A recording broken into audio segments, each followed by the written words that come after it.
안녕하세요. 코스원TV입니다. 미국 주식에 투자하고 계신다면 영상 시작 전에 좋아요 한번 부탁드립니다.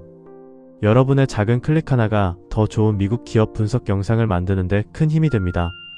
오늘 소개해드릴 기업은 세계 최대 대체 투자 회사인 블랙스톤, 티커는 BX입니다. 많은 분들이 블랙록과 블랙스톤을 같은 회사라고 생각하시는데요. 이름은 비슷하지만 사업 모델은 전혀 다릅니다. 블랙록이 ETF와 자산운용으로 세계 최대 기업이 되었다면 블랙스톤은 부동산과 사모펀드, 인프라, 사모신용 시장에서 세계 최고의 자리를 차지한 기업입니다. 특히 최근 AI 데이터 센터와 전력 인프라 투자 확대의 중심에 있으면서 다시 한번 월가의 주목을 받고 있는데요. 오늘은 블랙스톤이 어떤 기업인지, 어떻게 돈을 벌고 왜 AI 시대의 핵심 수혜주로 평가받는지, 그리고 지금 투자할 만한 기업인지까지 하나씩 쉽게 살펴보겠습니다.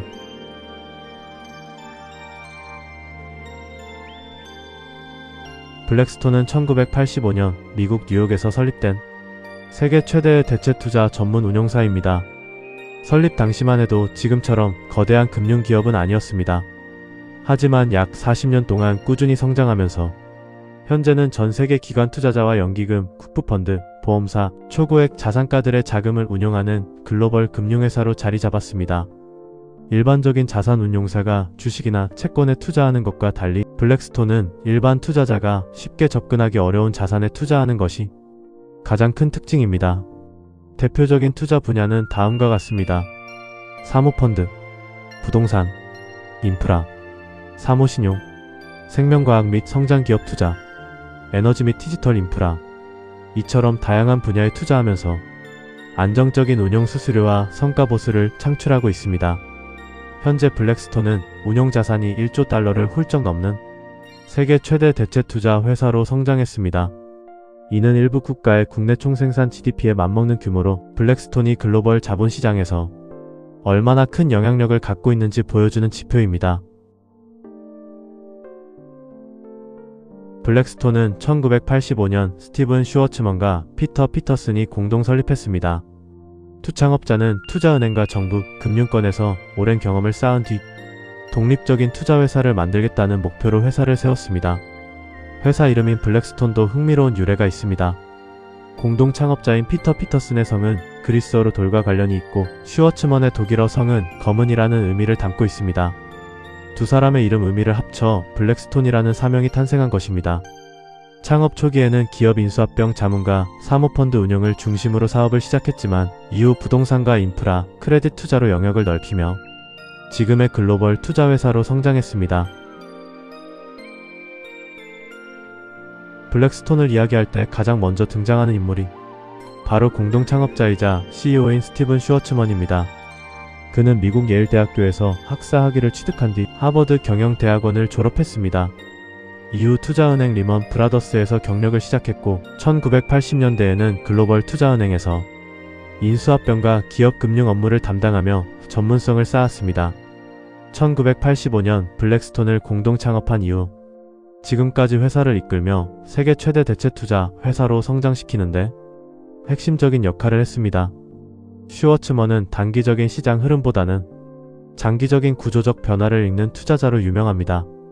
특히 금융위기 이후 부동산과 인프라 자산을 적극적으로 매입해 큰 성과를 거두었고 최근에는 AI 시대를 대비한 데이터 센터와 전력 인프라 투자 확대를 직접 주도하고 있습니다. 월가에서는 그를 세계에서 가장 영향력 있는 대체 투자 전문가 중 한 명으로 평가합니다. 블랙스톤에는 또 한 명의 중요한 인물이 있습니다. 바로 사장 겸 CEO인 조너선 그레이입니다. 그는 블랙스톤 부동산 부문을 세계 최고 수준으로 성장시킨 인물로 평가받습니다. 금융위기 이후 저평가된 호텔과 물류센터, 오피스 자산을 공격적으로 매입해 막대한 수익을 올렸고 현재는 블랙스톤의 전체 투자 전략을 총괄하며 AI 인프라와 디지털 자산 투자 확대를 이끌고 있습니다. 시장에서는 장기적으로 조너선 그레이가 블랙스톤의 차기 CEO 후보로 가장 유력하다는 전망도 꾸준히 나오고 있습니다.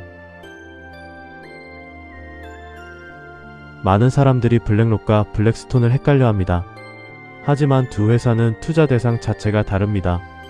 블랙록은 ETF와 뮤추얼 펀드 등을 통해 상장 주식과 채권을 운용하는 자산 운용사입니다.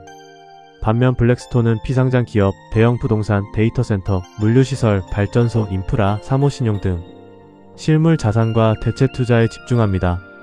쉽게 말해 블랙록이 금융시장에서 자산을 운용하는 회사라면 블랙스톤은 세상에 존재하는 다양한 실물 자산을 직접 사고 키우고 가치를 높여 수익을 창출하는 투자회사에 더 가깝습니다. 이 차이가 바로 두 회사를 구분하는 가장 중요한 포인트입니다. 지금까지 블랙스톤이 어떤 회사인지 그리고 어떻게 세계 최대 대체 투자 기업으로 성장했는지 살펴봤습니다. 다음 파트 2에서는 투자자들이 가장 궁금해하는 내용을 다뤄보겠습니다.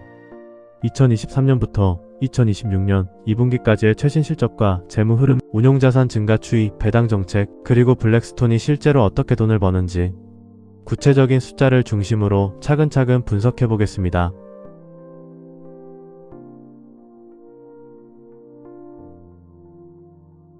블랙스톤을 처음 접하는 투자자들이 가장 많이 하는 질문이 있습니다. 도대체 블랙스톤은 무엇을 팔아서 돈을 버는 회사인가? 애플은 아이폰을 판매하고 엔비디아는 AI 반도체를 판매하며 코카콜라는 음료를 판매합니다. 하지만 블랙스톤은 제품을 만드는 회사가 아닙니다. 블랙스톤의 상품은 바로 투자입니다. 쉽게 말하면 전 세계 연기금, 국부펀드, 보험회사, 대학기금, 그리고 초고액 자산가들로부터 자금을 맡아 기업과 부동산, 데이터 센터, 물류센터, 발전소 같은 자산에 투자하고 그 과정에서 발생하는 운용 수수료와 성과보수를 통해 수익을 창출합니다. 즉, 투자 자체가 블랙스톤의 사업 모델인 셈입니다. 이 때문에 투자 시장이 커질수록 블랙스톤도 함께 성장하는 구조를 가지고 있습니다. 블랙스톤의 수익은 크게 4가지로 나눌 수 있습니다. 첫 번째는 관리보수입니다. 투자자들이 맡긴 자산을 운용하면서 정기적으로 받는 수수료입니다. 시장 상황과 관계없이 비교적 안정적으로 발생하기 때문에 블랙스톤 실적의 기반이 되는 수익입니다. 두 번째는 성과보수입니다. 투자한 기업이나 부동산을 높은 가격에 매각하거나 투자 성과가 목표를 넘어서면 추가 보수를 받게 됩니다. 경기가 좋을 때 실적이 크게 증가하는 이유도 바로 이 성과보수 때문입니다. 세 번째는 투자 수익입니다. 블랙스톤이 직접 투자한 자산에서 발생하는 배당이나 자본 차익도 중요한 수익원입니다. 마지막은 크레딧과 보험 자산 운용입니다. 최근에는 사모신용 시장이 빠르게 성장하면서 이 부문의 비중도 꾸준히 확대되고 있습니다. 이처럼 블랙스톤은 단 하나의 사업에 의존하지 않고 다양한 수익원을 확보하고 있다는 점이 강점입니다. 최근 3년간 블랙스톤은 시장 변동성 속에서도 안정적인 성장을 이어왔습니다. 2023년에는 고금리와 부동산 시장 둔화의 영향을 받았지만 운용자산 증가와 수수료 기반 사업 덕분에 견조한 실적을 유지했습니다. 2024년에는 투자 심리가 회복되면서 성과보수가 증가했고 사모신용과 인프라 부문이 성장을 이끌었습니다. 2025년에는 AI 데이터 센터와 디지털 인프라 투자 확대가 본격적으로 반영되면서 운용자산과 실적 모두 사상 최고 수준을 기록했습니다. 연간 기준으로 살펴보면 2023년 매출은 약 109억 달러, 순이익은 약 17억 달러 수준이었습니다. 2024년에는 매출이 약 122억 달러로 증가했고 순이익도 약 23억 달러까지 개선됐습니다. 2025년에는 매출 약 136억 달러, 순이익 약 30억 달러를 기록하며 성장세가 한층 강화됐습니다. 특히 운용자산 증가와 성과보수 확대가 실적 개선을 견인했습니다. 가장 최근 발표된 2026년 2분기 실적도 시장의 기대를 충족했습니다. 2026년 7월 23일 발표된 실적에 따르면 분기 EPS는 1.52달러를 기록했고 매출은 약 38억 달러를 기록했습니다. 무엇보다 시장이 가장 주목한 것은 운용자산 규모였습니다. 블랙스톤의 운용자산은 약 1조 3,500억 달러로 사상 최고치를 다시 경신했습니다. 이는 기관 투자자들의 신규 자금 유입이 계속되고 있으며 AI 데이터 센터와 디지털 인프라 관련 투자 수요가 꾸준히 증가하고 있다는 점을 보여주는 지표입니다. 또한 경영진은 실적 발표에서 데이터 센터, 전력 인프라, 사모신용 부문이 앞으로도 핵심 성장 동력이 될 것이라고 강조했습니다. 블랙스톤은 성장주이면서 동시에 배당주로도 많은 투자자들의 관심을 받고 있습니다. 현재 배당 수익률은 약 2.79% 수준입니다. 일반적인 기술주보다 높은 편이며 분기마다 배당을 지급하는 정책을 유지하고 있습니다. 다만 블랙스톤의 배당은 일반 기업처럼 일정 금액으로 고정되어 있지 않습니다. 실적과 현금 흐름에 따라 배당금이 변동되는 변동 배당 정책을 채택하고 있습니다. 즉, 실적이 좋을 때는 배당이 크게 늘어나고 시장 상황이 어려울 때는 배당이 다소 줄어들 수도 있습니다. 이러한 특성 때문에 배당만 보고 투자하기보다는 장기적인 성장성과 함께 살펴보는 것이 중요합니다. 2026년 7월 기준 블랙스톤의 시가총액은 약 1,609억 달러입니다. 주가 수익 비율은 약 30배 수준으로 전통적인 금융회사와 비교하면 다소 높은 편입니다. 하지만 시장에서는 블랙스톤을 일반 은행이 아니라 고성장 대체투자 플랫폼으로 평가하고 있기 때문에 프리미엄이 반영되고 있다는 분석이 많습니다. 특히 AI 인프라와 사모신용 시장이 빠르게 성장하고 있는 만큼 향후 이익 증가가 이어질 경우 현재 밸류에이션도 충분히 정당화될 수 있다는 의견이 나오고 있습니다. 지금까지 블랙스톤의 수익 구조와 최근 실적, 재무 현황을 살펴봤습니다. 운용자산은 사상 최고치를 기록했고 AI 인프라와 디지털 자산 투자 확대에 힘입어 실적도 꾸준한 성장세를 이어가고 있습니다. 그렇다면 최근 월가는 왜 블랙스톤을 다시 주목하고 있을까요? 다음 파트 3에서는 AI 데이터 센터 투자와 전력 인프라, 최근 대형 인수합병, 경쟁사 비교, 그리고 애널리스트들이 블랙스톤을 어떻게 평가하고 있는지 심층적으로 분석해 보겠습니다.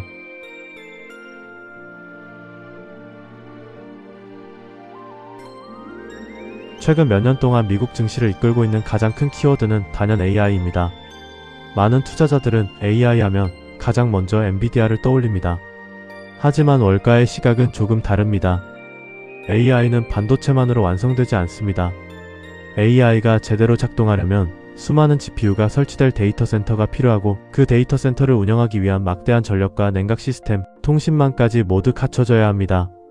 그리고 이러한 인프라를 구축하는 데는 천문학적인 자금이 필요합니다.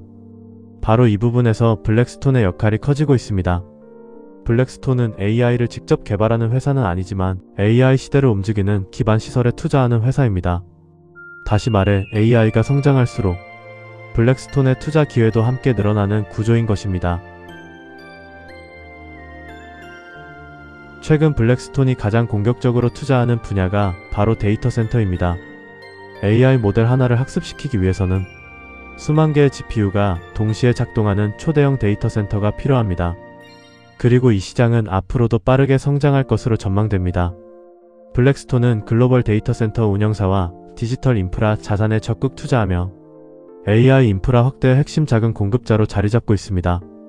최근에는 북미뿐 아니라 유럽과 아시아 지역에서도 데이터 센터 개발 프로젝트에 참여하고 있으며 대규모 전력 인프라 확보에도 속도를 내고 있습니다.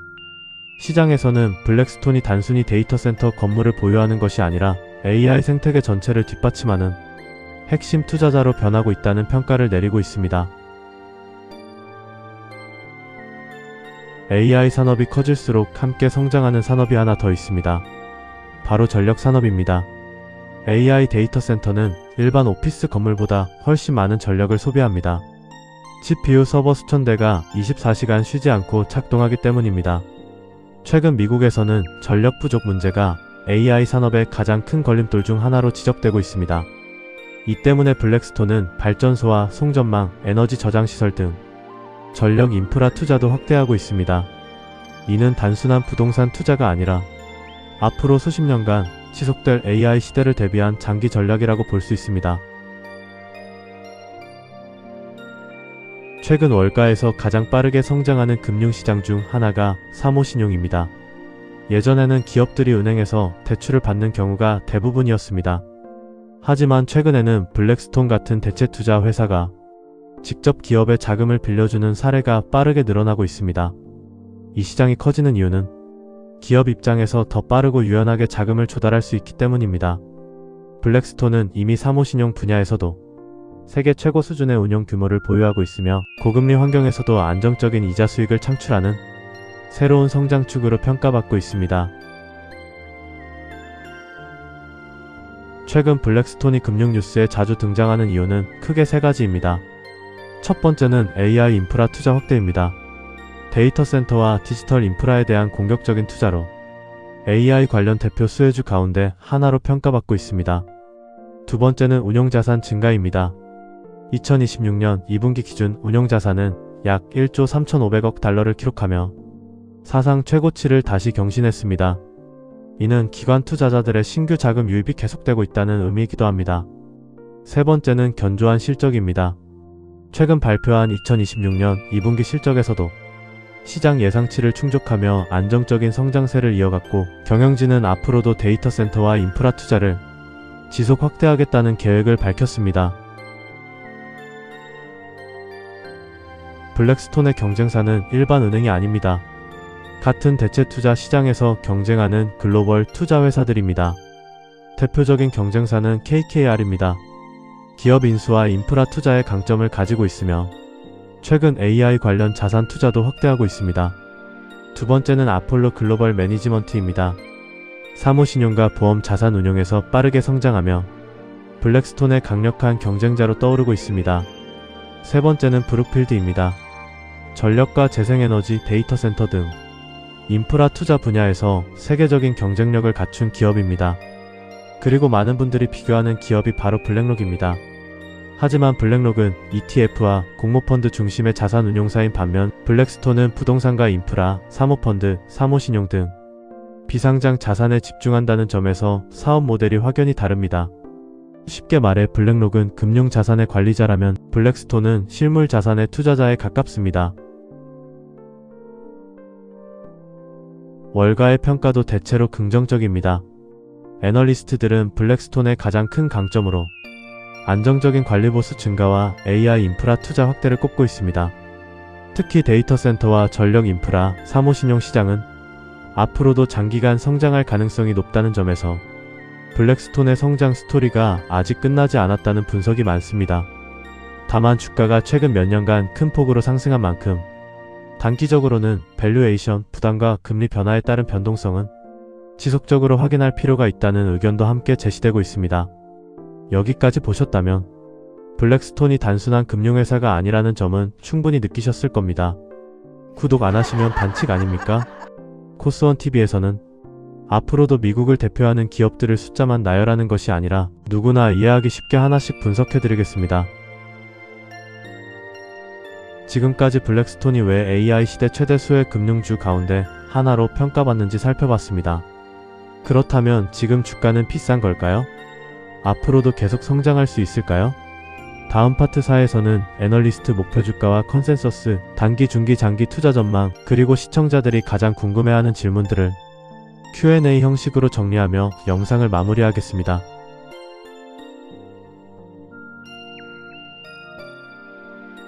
지금까지 블랙스톤의 사업 구조와 실적, 그리고 AI 시대의 성장 가능성까지 살펴봤습니다. 그렇다면 가장 중요한 질문이 남았습니다. 월가는 지금 블랙스톤을 어떻게 평가하고 있을까? 현재 애널리스트들의 전반적인 의견은 매수 또는 비중 확대가 우세합니다. 가장 큰 이유는 블랙스톤의 수익 구조가 과거보다 훨씬 안정적으로 바뀌었기 때문입니다. 예전에는 기업을 사고 파는 과정에서 발생하는 성과보수 비중이 컸다면 최근에는 관리보수와 사모신용, 인프라 투자에서 발생하는 반복적인 수익이 크게 늘어나면서 실적의 안정성이 높아졌습니다. 여기에 AI 데이터 센터와 전력 인프라 시장이 빠르게 성장하고 있다는 점도 긍정적인 요소로 평가받고 있습니다. 시장에서는 블랙스톤이 앞으로도 운용자산을 지속적으로 확대하며 장기적인 성장세를 이어갈 가능성이 높다고 보고 있습니다. 단기적으로는 몇 가지 변수도 존재합니다. 가장 큰 변수는 미국의 금리 정책입니다. 금리가 높은 수준을 유지하면 기업 인수합병과 부동산 거래가 다소 둔화될 수 있습니다. 또한 최근 몇 년간 주가가 큰 폭으로 상승한 만큼 좋은 실적이 나오더라도 단기적으로 차익 실현 매물이 나올 가능성도 있습니다.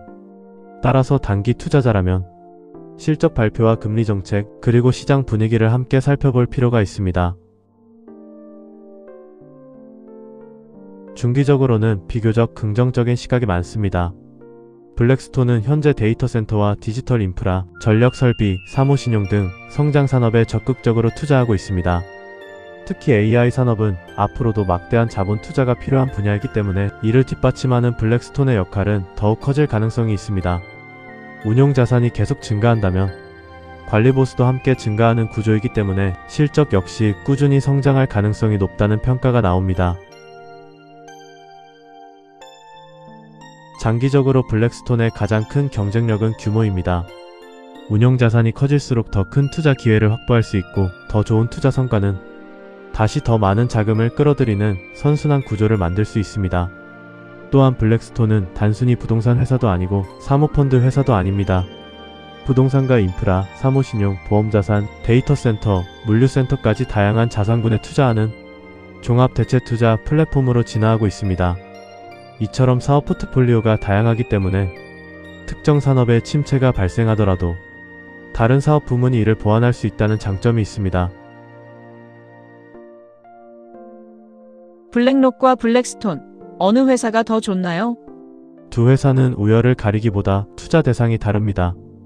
ETF와 전통 자산운용 시장의 성장을 기대한다면 블랙록이 유리할 수 있고, 부동산과 인프라, 데이터센터, 사모신용 등 대체 투자의 성장을 기대한다면 블랙스톤이 더 매력적일 수 있습니다. AI 관련주로 봐도 될까요? 직접적인 AI 기업은 아닙니다. 하지만 AI 데이터센터와 전력 인프라에 필요한 자금을 공급하는 기업이라는 점에서 AI 생태계의 간접 수혜주로 평가받고 있습니다. AI 산업이 커질수록 관련 인프라 투자도 증가하기 때문에 장기적인 성장성이 기대됩니다. 배당주는 맞나요? 맞습니다. 다만 일반적인 고정 배당주와는 조금 다릅니다. 블랙스톤은 실적에 따라 배당금이 변동되는 정책을 운영하고 있기 때문에 실적이 좋은 해에는 배당도 늘어나고, 반대로 시장 상황이 어려우면 배당이 줄어들 수도 있습니다. 배당 수익률만 보고 투자하기보다는 성장성과 함께 고려하는 것이 바람직합니다. 가장 큰 리스크는 무엇인가요? 가장 큰 리스크는 금리와 경기입니다. 고금리 환경이 장기화되면 기업 인수와 부동산 거래가 위축될 수 있고, 이는 성과보수 감소로 이어질 가능성이 있습니다. 또한 금융시장 변동성이 커질 경우 자산 가치 평가에도 영향을 받을 수 있습니다. 하지만 운용자산 규모가 꾸준히 증가하고 있고 관리보수 중심의 수익 구조가 강화되고 있다는 점은 이러한 위험을 일부 완화하는 요소로 평가됩니다. 오늘 내용을 한 문장으로 정리하면 이렇습니다. 블랙스톤은 AI를 만드는 회사가 아니라 AI 시대를 움직이는 인프라에 투자하는 세계 최대 대체 투자 기업입니다. 데이터센터와 전력 인프라, 사모신용 시장이 성장할수록 블랙스톤의 사업 기회도 함께 확대될 가능성이 있습니다. 단기적으로는 금리와 시장 변동성을 살펴봐야 하지만 중장기적으로는 AI 시대 인프라 투자 확대와 함께 꾸준한 성장을 기대하는 투자자들이 많은 이유도 바로 여기에 있습니다. 오늘은 세계 최대 대체 투자 기업 블랙스톤에 대해 자세히 알아봤습니다. 이름은 많이 들어봤지만 어떤 회사인지 잘 몰랐던 분들이라면 이번 영상을 통해 블랙스톤의 사업 구조와 성장 가능성을 이해하는 데 도움이 되셨기를 바랍니다. 다음 시간에는 블랙스톤의 주요 경쟁사인 KKR, 아폴로, 브룩필드와 비교해 어떤 기업이 더 경쟁력이 있는지도 심층적으로 분석해 보겠습니다. 코스원TV는 앞으로도 미국을 대표하는 우량 기업들을 누구나 이해하기 쉽게 숫자와 근거를 바탕으로 분석해 드리겠습니다. 영상이 도움이 되셨다면 구독과 좋아요, 알림 설정까지 부탁드립니다. 긴 시간 영상을 시청해 주셔서 진심으로 감사드립니다.